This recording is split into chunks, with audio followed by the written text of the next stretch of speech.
ትህትና መልካምነት መገለጫዎቹ ናቸው በማንኛውም ሰዓትና ቦታ ማንኛውም ሰው ቢቀጥረው ቢፈልገው እሱ ለሁሉም ጊዜ አለው ያለውን ዕውቀት ያለውን ማንኛውንም ነገር ለማካፈል ሰስቶ አያውቅም በብዙ ትምህርት በብዙ ስልጠና በብዙ የሥራ ዘርፎች ተሰማርቶ እዚህ ደረሰ አንጋፋና ስኬታማ ጋዜጠኛ ደራሲ የታሪክ ተመራማሪ ነው ዛሬ የፋና ቀለማት እንግዳችን ጥበቡ በለጠ እንኳን ደህና መጣ እንኳን ደህና ቆያችሁኝ አዲስ ነገር አለ አዲስ ነገር የቢዝ ተሸላሚ የሆነ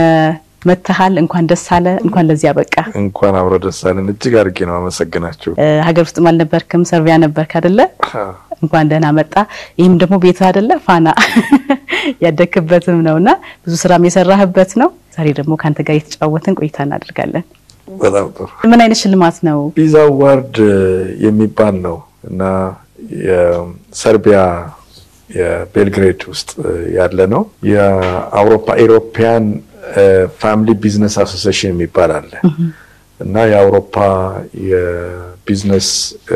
ቤተሰቦች ማህበር እንደማለት ነው አውሮፓ ውስጥ ያሉ ትልልቅ ኩባንያዎች ትልልቅ የቢዝነስ የሚያካሂዱ ተቋማት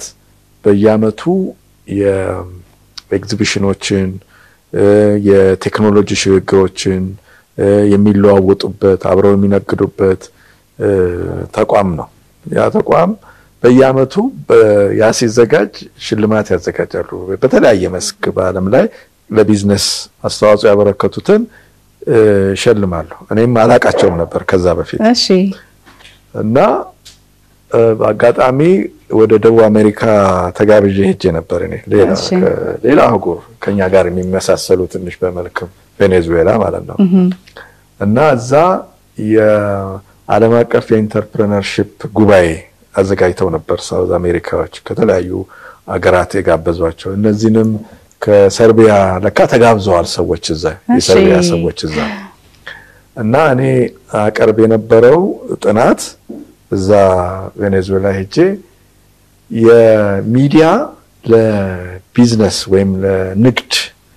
ሚዲያ ኤንድ ቢዝነስ ነው ያቀረብኩት እንዴት ያገለግላል ለምሳሌ ዝም ብለሽ ፋናን ማሰብ ነው ዝም ብሎ ፋና በኢትዮጵያ የንግድ እንቅስቃሴ ውስጥ የሰራቸው ማስታወቂያዎች የሰራቸው የተለያዩ የሥራ ፈጣሪዎችን ያቀረበበት የተለያዩ አክሲዮኖች ሲመሰረቱ የሰራው ማስታወቂያ ምናምን ለኢትዮጵያ ንግድ ማደግ ምን አስተዋጽኦ አድርጓል ፋና ስታስቢው በጣም ትልቅ አስተዋጽኦ አድርጓል እና መገናኛ ብዙሃን ለንግድ ያላቸውን አስተዋጽኦ ለተመለከተ ነው ያቀረብከው ያውም ደግሞ ጠረብ አድርጌው በእኛ ባህዱ ሬዲዮ ቴሌቪዥን ላይ በቀረቡት ላይ ነው ጥናት ያደረኩት እዛ ነው አይን ውስጥ የገባው ማለት ነው ከዛ ታስተዋወቀኝ ያንን መድረክ እኔ የነበርኩበትን ያስተዋወቁት የቬኔዙዌላ የንግድና ኢኮኖሚ ሚኒስትር የነበሩት ያሆኑ ሴት ናቸውና እሳቸው ፕሮፋይሌን ሲያወሩ የኢትዮጵያ ውስጥ ረጅም 25 አመት በላይ መገናኛ ብዙሃን ላይ ምንም አንድም ሳያቋርጥ የቆየ በየሳምንቱ 3 አርቲክሎች ላለፉት 25 አመታት ሲጽፍ የነበረ እና ይሄንን እኔም ራሴ አስቤው አላቀመሳቸው ሲናገሩት በየሳምንቱ አባዙትና በአመት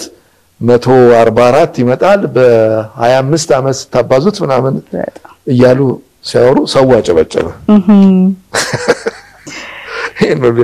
እኔ ራሴ የሆነ እንዴ ይሰማል በደንብ ያዝነውን አናቀውም መኮኛ ይሻው አላሰብኩት ከዛ የኢትዮጵያ መገናኛ ብዙሃን ባለሙያዎች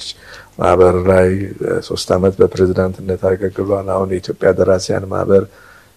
በዋና ሴክሬታሪ በጻፊነት ያገለገለ ነው እንደዚህ ያሉ ብቻ የኔን ፕሮፋይል ዘለጋ አረጋግጥሳቸውም ደቂቃዎች እና በቃ እነዚህ ሰዎች እዛ ለጉባኤው መጥተዋል እና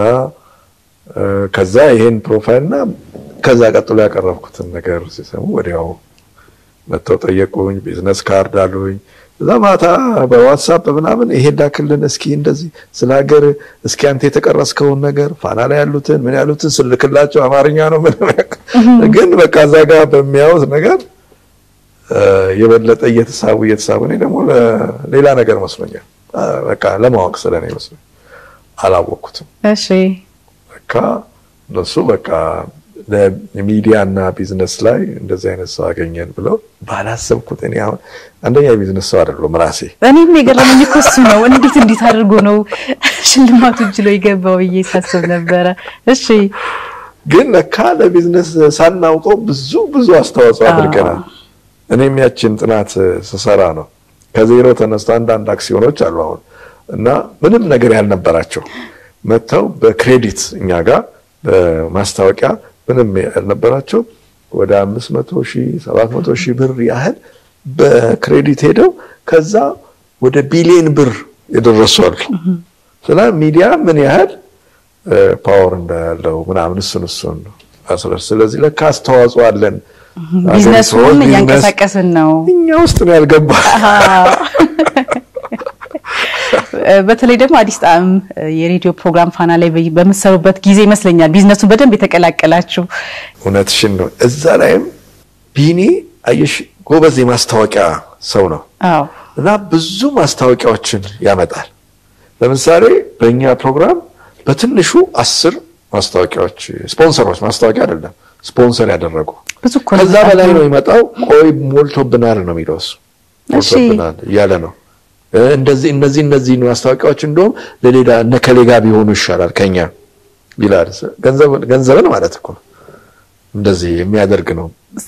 ሞልቶ ተርፎ ነው ምንድነው ሞልቶ ተርፎ እዚህ ፋና ላይ አዲስ ጣዕም ሁሉ ጊዜ በየአመቱ አዲስ ጣዕም ተሸላሚ ነው ፋና ውስጥ በኮንቴንቱ በሚሰራው ርዕሰ ጉዳይና ገቢ በማምጣት የዛን ጊዜ አንድ ሰው ብቻ ነበር የሚበልጣል ገቢ በማምጣት ማን ነው መሰለ መንግስቱ እግር ኳስን በሬዲዮ ተመልከቱ ብሎ ፋና ላይ ነው እሱም የመስራትን ከመስራቱ በፊት በፋና ነው በጣም የታወቀውና ስለዚህ አንደኛ እሱ ነው ሁለተኛ ኮርተን ሁለተኛኛ ያኔ የተዘረጋው መረብ ነው ዛሬ ልትሸለም ምክንያት የሆነ እንኳን ደስ አለ ለማንኛውም ደስ አለን ፋና ቤቴ ነው በጣም ያው የውቀት ቦታ ነው ፋና የሙያ ቦታ ነው የነጻነት ቦታ ነው በነጻነት የሰራንበት ነው ፋና በብዙ ነገሮች ቀርጾናል ሁሉም እንደዛ ጥሩ ቦታ ላይ ናቸው ከኛ ቀድመውም የመጡ ሲሰሩ የነበሩ እኛም እንግዲህ ያው እንደምታየን እንዴ በጣም አንቺ ውስጥ ያለው ብስለት ምናምን አለ የት እንደምንደርሽ እንዲሁ አውቀው እሺ አመሰግናለሁ በነገራችን ላይ እንደዚህ ማበረታታት ደግሞ ያንተ መገለጫ ነው ሌላኛው ከዚህ በፊትም ኢንተርቪው እንደዚህ ያድርግህ ነበር ካንድ ሁለቴ ሚገርም ጥያቄ ነው ትላለ እና ምን ያህል ከኛ ከፍ ባለ ጋዜጠኛ አፕሪሼት መደረግ ትልቅ ነገር ነውና ጥሩ ነገር እንዲሰማን ነው የሚያደርገን ሌሎችም እንደዛ ሲያወሩ ስለሰማሁኝ ነው አይ እኔ ያው አንዳንዴ እኮ የራሳኛስ እንዴት ነው የመጣነው ሌሎች እኮ እኛ ላይ እኮ ስላፈሰሱብን ነው ለኛ እኮ አሁን ለኔ እዚህ መድረስ የብዙ ጋዜጠኞች የብዙ ሰዎች አስተዋጽኦ አለበት ከኢትዮጵያ ሬዲዮ ጀምሮ ብርቱካን አረጋዊ በጣም ብዙ ነገር እኔ ላይ ሰርታለች ድሮ ዜና ፋይል እያለች አጋጣሚ እኔ ዜና ፋይል ላይ ነው ጥናት ያለ መመረቂያዬን ስሰራ አብራ ያንን ስትሰራ ደግነት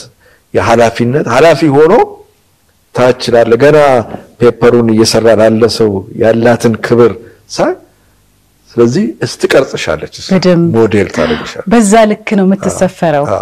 በጣም ደስ ይላል እሱ የወሰድኩት ነው እንዴት አድርጎ ነው ስራዎችን ሲሰራ የሚውለው በያስባለው በራሴ ከዛ ውጪ ደግሞ በጣም በርካታ የትምህርት አይነቶችን ተምረሃል በተለያየ ደረጃ በዲፕሎማ በዲግሪ በሁለተኛ ዲግሪ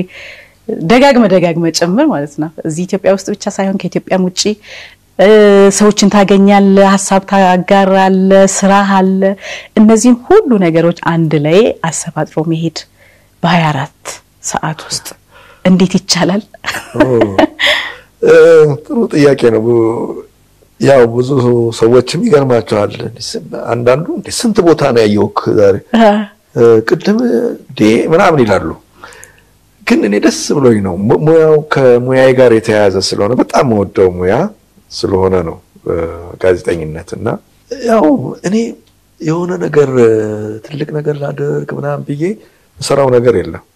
የዕለቷን ግን በጣም ጥሩ ነገር ሰርቶ ማለፍ ነው እና በሰው እንዲወደኝ አድርጓል። ብዙ ወዳጆች አሉኝ፣ ብዙ ሰዎች ያከብሩኛል። የሄድኩበት ቦታ ሁሉ እንደተከበርኩ ነውና ያ ደግሞ የበለጠ ኃላፊነት እንዲሰማኝ ያደርጋል። የሌሎች ለኔ ያላቸውን ፍቅር ሳይ ኃላፊነት ጥሩ ነገር ለመስራት አንብቤ ተዘጋጅቼ የተሻለ ነገር ዕውቀት ለሌሎች መሰጠው ነገር ካለ እሷን ከሌሎች ደግሞ ብዙ ማገኘው ነገር አለ። በጣም አትራፊ ነኝ። ሰዎችን ሰማለው፣ ከልጆች አገኛለሁ፣ ከትልልቅ ሰው አገኛለሁ፣ ከአረጋውያን አገኛለሁ፣ ከብዙ ነገር አገኛለሁ። ኢቭን ለትምህርት የተማርኩባቸው ተቋማት ዩኒቨርሲቲዎች በውጭም ሄጄ የተማርኩባቸው ከዚህ ከቀለም ትምህርቱ በላይ ያገኘሁት ነገር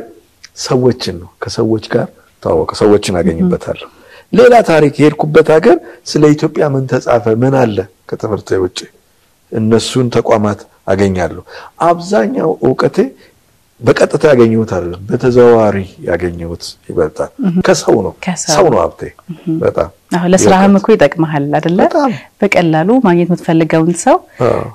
ዛሬ ወደ ስቱዲዮናና እንግዳዬ ልትሆን ይገባል ብትለው ማንንም የሚያስቸግር የለም። እንዴ እኔ አሁን ፈረንጆች ከጀርመን እንደዚህ የሚያቆኝ ሰዎች ይመጣል። አንዳንድ ጉዳይ ይመጡና እንወጣለን እጃቸው ወይ ይወጣሉ። በየቦታው ጥቤ ምናምን ሰዎች በቃ ግራ ይገባቸዋል። ሁሉም ነው እንደሚያውቅህ ይላሉ። ወይ ደግሞ የሚፈልጉት ቦታ እያቸው እነሱ የሚፈልጉት ቦታ እያቸው ሲሄድ የሚያውቀኝ ሰው ቢያንስ አንድ ሰው አይጠፋም እንደዚህና ግራ ይገባቸውና በቃ ከማን ጋር ነው ያለነው በጣም እኮ ነው ይላሉ። ይገርማቸዋል። ግን የሰው ፍቅር ይመስገን ነው። ለምሳሌ ደቡብ አፍሪካ SABC ይባላል፣ ሳውዝ አፍሪካ ብሮድካስት ኮርፖሬሽን። አሁን SABC በጣም ግዙፍ ነው። ሳውዝ አፍሪካ በሁሉም ከተሞች ላይ ትልልቅ ህንጻዎች ያሉት ነው። ጆበርግ ውስጥ፣ ፕሪቶሪያ ውስጥ፣ ደርባን ውስጥ እና በሺዎች የሚቆጠሩ ጋዜጠኞች ያሉት ነው። የደቡብ አፍሪካ የኢኮኖሚ የጀርባ አጥንት የሚባለው እሱ ነው። ቢዝነሶች ሁሉ ያሉት ከሱ ጋር ነው። ቻናሎች አሉት ምን አሉት እና ሚዲያ ምን ያህል የሀገር ኢኮኖሚ የሚመራበት ነው። እንደሱ አይነት ሚዲያዎች ማምጣት አለብን ስንተባበር። አሁን የፋና የሞዴል በጣም ጥሩ ነው። አሁን ሌሎችም እንደዚህ ይሄን ሞዴል የተከተሉ ማዕከል ስለሆነ የአፍሪካ ማዕከል ስለሆነ የብዙ ተቋማት ሀገር ስለሆነ ሚዲያዎቻችንን የማሳደግ ፕሮጀክት ሊኖር ይገባል። አሁን ሀገራዊ ምክክር ኮሚሽኑ ላይ መስሎ ነው ይመለከታል። አንዱ የኔ ሰጀሽን ሐሳብ በቃ የጋዜጠኞች የመረጃ ሀቦና አኩፋዳ ይዘን ምን ለምን መሆን የለብንም። ስፖንሰር አድርጉ እንደው ይሄ ፓኬጅ አለን ምናምን ይያል ምን ለምን መሆን የለብንም። የሚዲያ ሰዎች እኛ ተለምነን ነው መምጣት ያለባቸው፣ መተው ድርጅቶቻቸው ማስተዋወቅ ያለባቸው። አንዳንዱ ለርዳሽ ብሎ ነው ማስተዋወቂያ የሚሰጥሽ። አንቺ ግን እሱን ለሚሊዮኖች በደቂቃዎች ውስጥ ነው የምታስተዋወቂው፣ ቢዝነሱ የምታስተዋወቂለት። ያ ደግሞ መገናኛ ብዙሃን ራሳቸው ጠንካራ እንዲሆኑ አሁን የኬንያ ስቴጂ ዴይሊ ኔሽን ናይሮቢ ከተማ ውስጥ በጣም ከሚያማምሩ ህንጻዎች ኔሽን ቢልዲንግ ነው። በጣም የሚያምር ከኮቪድ እስከሚገባ ድረስ ከ500,000 አካባቢ ኮፒ ጋዜጣ በየቀኑ የሚያሳትም ነው። ሬዲዮ አለው፣ ቴሌቪዥን አለው፣ ምን አለው። በጣም የዳበረ ኢኮኖሚ ኬንያ ምስራቅ አፍሪካ ላይ ኢስት አፍሪካ ላይ ስታንዳርድ የሚባለው ጋዜጣ እንደዚሁ በጣም ሀብታም። እዚህ ኡጋንዳ እነ ቪዥን ዴሊ ሞኒተር በጣም ሀብታሞች። ምክንያቱም የሚዲያን ወደ ኢንዱስትሪ ቀይረውታል። ሚዲያ ኢንዱስትሪ ነው እነሱ ጋር እና ራሳቸው ቢዝነስ ሜኪንግ ኦርጋናይዜሽን ቢዝነስን የሚሰሩ ተቋማት ሆነዋል። ፈጥረው የአክሲዮን ይመሰርታሉ፣ ትልቅ የሪል ስቴት ይመሰርታሉ፣ እርሻ አላቸው፣ የበቆሎ ምርት የኤክስፖርት ምርት። ሚዲያው ራሱ ይሄንን ይሰራል። ስለዚህ ማስታወቂያ የሚሰራ ማን ነው? አብዛኛው የራሱን ድርጅት እና ሚዲያዎቻችን ወደ ራሳቸው ቢዝነስ የሚሰሩ መሆን አለባቸው ብዬ ነው የማስበው። እውነትህን ነው። እነዚህ ሀሳቦች ናቸው እንድትሸለም ምክንያት ያሆኑት። አንድ ጎበዝ ጋዜጠኛ ሀገር ነው ይባላል። ለራስ ቆርሶ አሳነሱ እንዳንበኝ ጋዜጠኛ ጥሩ አባባል ነው ሀገር ነው ብዙ ነገር ስለሚያውቅ ብዙ ሚስጥር ያውቃል የሰው ሚስጥር ያውቃል የተቋማት ሚስጥር ያውቃል በጣም ሚስጥረኛ ነው ጋዜጠኛ እና ያንን ሁሉ ሚስጥር ስለሚያውቅ የሚያወጣ ደግሞ አይደለም ሚስጥር ባህሪው አድርጎታል ሚስጥረኛ ማለት ጋዜጠኛ እኮ ነው በአለም ላይ እውነት እኮ ነው ራሱን ኤዲት እያደረገ የሚኖር ታዲያስ አዎ ስንት ሰው ተሳስቶ የሆነ ነገር ያወራለታል ያንን ይቀዳል ስላወራለት አይለቅም እሱ ነገር የምር እኔ በጣም የሚገርመኝ ነገር ነው ጋዜጠኝነት ነው እንደዚህ ያስተማረን ማለት ነው ስለዚህ እዚህ የለመድነው ነገር በማንኛውም ሶሳይቲ ውስጥ ስንኖር ስንት ሚስጥር ሀገር ያልሽው እኮ ለዛ ውስጡ በቃ ያንን አፍኖ ቁጭ አድርጎ ሚዛን አድርጎ እንደውም እኮ አንደኛው ኃላፊነት የሚባል ይሄ ሪስፖንሲቢሊቲ ጋዜጠኝነት ነፃነትና ኃላፊነት ነው ሙያው ይባላል ነፃነቱ በማንም እንዳይገደብ አምሮ ነፃ ሆኖ እንዲሰራ ነው ኃላፊነቱ ሰውን የሚጎዳ ነገር ተቋምን የሚጎዳ ነገር ሌላ ላይ አደጋ የሚያደርስ ነገር ሰላምን ምናምን የሚበጠብጥ ነገር ላለመስራት ደግሞ ኃላፊነት አለበት እውነት እንኳን ነው ብሎ ቢያስበው ያንን ነገር ሌላውን ሊጎዳ ይችላል በዚህ ዜና በዚህ ሐሳብ የሚጎዳ አካል አለ ካለ አይ ይሄንን ብሎ የሚያስቀር ነው እዚህ ኃላፊነት ያለበት ነው አቤት በቃ የሚስጥር ቋት እኮ ነው ጋዜጠኝነት በጣምና በኃላፊነት የሚሰራ ዳርሹም ሀገር ነው ያነባል የአካባቢውን ጉዳይ ያያል ለተገፉ ለተጨቆኑ ፍትርት ላሉ ደግሞ ጠበቃ ሆኖ የሚመጣ ነው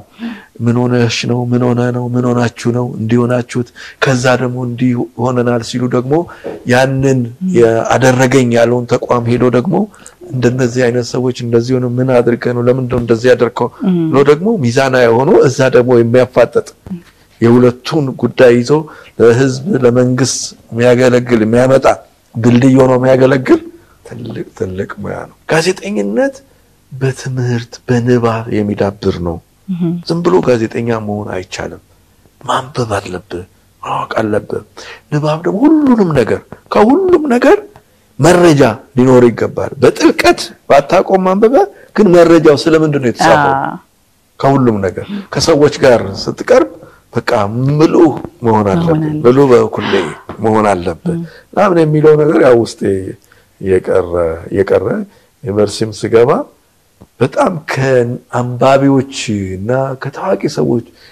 እነ ዶክተር ፈቃደ አዘዘ እነ ዶክተር ዮናስ አድማሱ የስነ ጽሁፍ መምህራን የነበሩ እነ ዶክተር አምሳሉ አክሊሉ ዲክሽነሪን ምናምን የሰሩ ታሪክ መምህሬ የነበሩት ፕሮፌሰር መረድ ወልዳረጋይ አሁን በህይወት የሉም የመሳሰሉ ታላላቅ ሰዎች ነጋሽ ደረጀ ገብሬ አሁን እነ ፕሮፌሰር ዘሪሁን አስፋው ምናምን የመሳሰሉ እነ ሳሙኤል አዳል ትልልቅ ግዙፋን ሰዎች አዲስ አበባ ዩኒቨርሲቲ እኮ እነሱ በጻፉት መጽሐፍ አሁንም እያስተማረም ይገኛል ታዲያስ አሁን እነሱ ደግሞ የዛን ጊዜኛ በቁጥርም ብዙ አልነበርንም ጥቂት ስለነበር እንደ ልባቸው እንዲያሹን እንዲሞርዱን እድሉ ክፍት ነው ተገኘ ይሄ ማግኘት እኮ አይቻልም በእኛ ጊዜ እንዴት ሆኖ ይገኛል በቃ ጦርነት ነው ንባብ ነው በቃ ላይብራሪ ነው ጻፍ ነው ምን እኔ እንደውም ከዛ በፊት እንትንል ነበር ግጥም ምናምን ጽፍ ነበር እንደው እንደዚህ ሊጠፋኝ ግጥም በጣም ጽፍ ነበር በኋላ ይሄ ፖኤትሪ ወይም ስነ ግጥም ትምህርት ዩኒቨርሲቲ ስንማር ቆየንና ከዛ ህጎችን ስማር መጻፍ ያቆምኩ መጣው እያወቅስ መጣ እየፈራክ መጣለ የሚባል አባባል ህጉ ቀስ እያልኩ ከዛ መማር ብቻ ሆንኩ ከዛ አንድ ቀን ዶክተር ፈቃደ አዘዘ እንደዚህ ያስተማረን ከናንተ ውስጥ ግን ሚጽፍ ማምን አለ ከዛ ጓደኞች ያውቁ ነበር አስነብባቸው ነበር ዘመሽኩኛልክ እሱ ተበች ይጽፋሉ ሲላይ ነበር ተጸጽቻለሁ ለምን አቆም አሁን እዚህ ስገባ ጭራሽ አስቆምነ እንደዚህ ትምህርት ክፍላችንማ እንደዚህ አይደለም ለማስቆም አይደለም የበለጠ እንድጽፍ ነው ይኸውልህ አትፍራሪ የኔ ልምድ ልንገራለ እኔ በድሮ ጀምሮ ጽፍ ነበረ እና ጽፍ በቃ ቆይ የሆነ ነገር ልጨምር ስል ሁለት ጸጉር አወጣዋል እዛኝ እንደኔ እንድትሆናል እንደየድሜ ዘመን እንደየድሜ እንትን ሞክረው በእጅ በቅርጣፈው ግድ የለም እያሻሻልከው ትሄዳለህ ያለህበትን ዘመን ጻፈው አንተን ይገልጻል ያለህበትን በቃ ምናምን አለ ትክክል ትንሽ ታረደኛካ ተስፋ አሪፍ መምህር ነው እና ከዛ ዩኒቨርሲቲያችን ውስጥ እሱን ከተማርኩ በኋላ እኔ በጣም እድለኛ ነኝ በቃ አይሽልም ህልምሽን የኔ ብዙ ኤፈርት ሳይኖር በእድል ደግሞ አለ ዩኒቨርሲቲ ውስጥ ከተመረኩ በኋላ ወዲያው የትምህርት እድል ስራ አገኘው ለምሳሌ ኢትዮጵያ ሬዲዮ የዜና ፋይል ወዲያው ፕሮሰስ ያረኩ እዛ ላይ ስለሰራው መመረቂያዬንም የሰራው ዜና ላይ ነበር እዛ የሰራው እና አሁን የትምህርት ሚኒስትር የሆኑት ፕሮፌሰር ብርሃኑ ነጋ የዛን ጊዜ ዶክተር ብርሃኑ ነጋ ተቋም ኤቢሲ የሚባል ተቋም ነበራቸው ከጓደኞቻቸው ጋር ያቋቋሙት አዲስ ብሮድካስቲንግ ካምፓኒ በራሳቸው ገና ተመራቂ ያለው ነው ወደሳቸው ተቋም ሬዲዮ ለመክፈት ቴሌቪዥን ለመክፈት እንደዚህ ወጣቶችን ፈልጋለሁ መስፈርታቸው ደግሞ ፍሬሽ ግራጁዌት መስፈርት አዲስ ኃይል እኔ አሁን እሱ ከሳቸውን ተመረራለሁ ፍሬሽን የሰራ ምና ልምድ ያለውን አይደለም ፍሬሽ ነው መስፈርቱ ጋዜጠኝነት ላይ በተለይ በደንብ ይሰራል በጣም ይገርማል ከዛ የራሳቸውን ስልጠና ምናምን ሀገር ውስጥ ሳላስበው ውጪ ኬንያ ኧረ ምን ጉድ ነው ኖርዌይ ሳውዝ አፍሪካ ምናምን በሃያዎቹ እድሜ ውስጥ ማለት ነው ታዲያስ ገና እኮ ወደ ስራው እኮ እና ደግሞ የሚያስተምሩት በአለም ላይ ቢቢሲ ውስጥ ያሉ አሁን ዛሬ እንደውም ኢትዮጵያ ውስጥ የሚኖር የቢቢሲ ትልቅ ፕሮዲዩሰር የነበረ ያስተማር ኖርዌይ ውስጥ ያሉ የጊሚሊ ኮሊን ስኩል ኦፍ ጆርናሊዝም በዛ ያሉ ትልልቅ ፕሮፌሰሮች በዛ ላይ መተው ላያችን ላይ በዛ ላይ ደግሞ ዲጂታል ሚዲያ ወደ ዲጂታል የተቀየረበት ዘመን ነው የዛን ጊዜኛ ዲጂታል ነው የምንማረው በቃ እድል በቃ መፈልገው ነገር ከብዙ መምህራን ጻፊዎች ፈላስፎች ጋዜጠኝነት ላይ ብዙ መጻፍ የጻፉ የተመራመሩ እድል ደግሞ በሰዓቷ ስትመጣ ጥሩ ነው የሚሆነው እና እድለኛ በቃ እግዚአብሔር ያንን እድል ሰጠኝና በአንዴ ከብዙዎች የሆነ ነገር ሰበሰብኩና ከዛ የሰጡኝን ደግሞ በተቻለ ይመጣል እኔ ደግሞ ለሌሎች መስጠት ነበረብኝ አንዳንድ ለምሳሌ በኔ እድሜ ውጭ ሀገር እዛን ጊዜ አውሮፓ መሄድ እንትን ይላል ብዙ ሰው አይመጣም በዛ ጊዜ ከሄደ አውሮፓ በዛ አይደል አዎ እጅልነትም ይመስላል መምጣት ራሱ በዛ እድሜ ሄዶ ቤተሰብ ሁሉ ምናምን እንዴት ሊመጣ ነው እንዴ ጤነኛ እንዴ ምናምን ይላል እኛን ግን የዛን ጊዜ የሚያስመጣ አንዳችንም አልቀረንም ከዛ ኤቢሲ ውስጥ ከሚገር አንዱም አውሮፓ ሄዶ ተምሮ ለምንድነው እዚህ የነበረው ተቋሙን የመሰረቱት እነ ፕሮፌሰር ብርሃኑ የሚሰጡሽ ተስፋ እኛን ባለቤት ነው ያደረጉን ተቋማቸው ላይ አብረን እንድንሰራ ወደፊት የሚመጣው የኢትዮጵያ ሚዲያ እኛ የዛ ፊት አውራሪ እንደምንሆን እኛ ላይ የሰሩ መሆናቸው ምናምን ለምን ነው የምትሰደጁ የምን ስደት ነው ምናምን እያልን ነው የመጣ ነው በጣም ጥሩ ሙዚቃ እንደምትወዳቃለው እንደውም ተወዛዋዥ እንደሆንክ ሙዚቃ መሳሪያም ጭምር እንደምትጫወት እንደሚደበቅ ነገር የለም ሰማው ልጆች ከብረመ እንግዲህ የሁለት ከተሞች ወግ ነኝ ሰው ነኝ አዶላ ክብረ መንግስት ተወለድኩባት ያደኩባት አዲስ አበባ ሁለቱ ከተሞች ውስጥ እንዲህ ያልኩ ነው እስካሁን ድረስ ምኖርና እዛ ያለን ያው በዘመነ ደርግ ይሄ አብዮታውያን ይበዛሉ አብዮታዊ መዝሙሮች የታዳጊ ኪነት አለ የወጣቶች አለ ያዋቂዎች እንደዛ ውስጥ ነው ያደኩትና በልጅነት እኛ ግቢ ትልቅ ግቢ ነው እኛ ግቢ የልጆች እንትን ነው የተጀመረው የመዝሙር እና እዛ ውስጥ ታምቡር እቺ እኔ አሁን እንዴት እንደሚመታ ማላቀም ግን የዛን ጊዜ እና እንደዛ ጀምረን ድራማ እየሰራን ምን በታዳጊ ኪነት እስከ አውራጃ ኪነት ውዝዋዜ አስራቃ ገብረየስ እኛ ባች ነው ዛሬ ትልቅ ድምጻዊ ነው የዛ አካባቢ ተወላጅ ነው የሱ ድምጥላውን ገብረየስ ዘገየ ኃይሉ የሚባል አሁን ጀርመን ሀገር ያለ በጊታር በምን ያጫውተን ክራሩንም እንከርር ነበርና በሙዚቃውም እንደዛ ነው ያደኩት ስለዚህ ሁሉም ዘርፍ ነው ያው ኪነ ጥበብ ትጠራለች ያ እኮ ነው ሁሉም ቦታ ላይ